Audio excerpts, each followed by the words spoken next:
JMS 2025 के अंदर ये क्वेश्चन 2 अप्रैल इवनिंग शिफ्ट में आया था।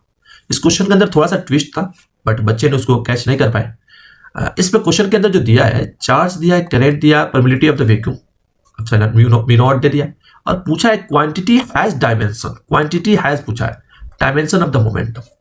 अब सिंपल बात है, मोमेंटम को अगर डायमेंशन निकाले तो आसान है, लेकिन इसमें फ्लोइंग क्वांटिटी पूछ दिया है, जिससे थोड़ा सा मामला थोड़ा सा लेंदी हो गया। लेंदी क्या मतलब, वो कंसेप्चुअली है, और कंसेप्ट देखा तो कंसेप्चुअली है। अब यहाँ मैं समझाया, पहले चार्ज को तो मुझे पता है, करंट की भी डायमेंशन पता है और म्यू नॉट की भी पता है। अगर मोमेंटम पूछे, मोमेंटम का डायमेंशन आराम से लिख देंगे ml(t-1), लेकिन चार्ज म्यू नॉट और आई की बात हो रही है इसमें, तो उसको पावर में x और y जेड ले लेंगे ताकि कंपेयरिंग करना आसान हो जाएगा। अब q का डायमेंशन लिख दें यहाँ पे, और म्यू नॉट का भी पूरा डायमेंशन लिख दिया, और पावर में y लिख दिया, और करंट की भी डायमेंशन लिख दिया। करंट का a होता है एम्पियर, उसका पावर z लिख दिया।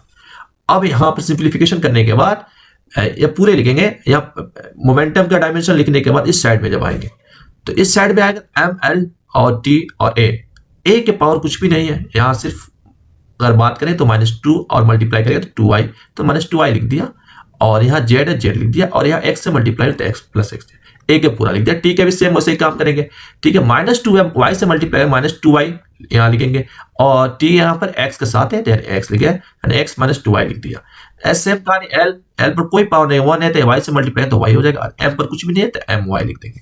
अब कंपेयरिंग करेंगे, y वाला सेक्शन पर लेंगे, m पर y है, यहाँ पर 1 होगा, l पर y है, यहाँ पर 1 होगा, यानी y = 1। यहाँ सिंपल तरीके से कंपेयरिंग करके ला दिया, LHS और RHS के तरफ पावर कंपेयरिंग किया।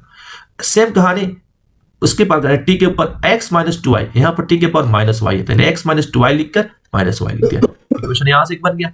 दूसरा a जो है, a यहाँ पर कुछ भी नहीं है, लेकिन यहाँ पर जब बात करेंगे तो -2i और प्लस z, और x के कुछ नहीं है तो यहाँ पर x को यहाँ 0 लेंगे, और यहाँ पर 0 बैठा देंगे, क्योंकि यहाँ पे साइड में कंपेयरिंग में 0 है, a कुछ है नहीं तो 0 है। तो यहाँ से जब तीनों इक्वेशन से कंपेयर करेंगे, y के वैल्यू किसी इक्वेशन में पुट करेंगे तो दूसरा x का वैल्यू निकल जाएगा और z की भी वैल्यू निकल जाएगा। यहाँ आराम से निकल जाएगा, x और y z के 1 निकलेगा। अब x y z का वैल्यू 1 निकला तो मैं p = q के पावर x, i के पावर y और z के पावर z को बोल रहा हूँ या एप्सिलॉन नॉट के पावर z। अब पावर 1 लिख देंगे, यानी qi एप्सिलॉन नॉट, यानी ऑप्शन क्या हो जाएगा D। इसी तरह मुस्कुराते रहो, क्वेश्चन बनाते रहो। Thank you so much.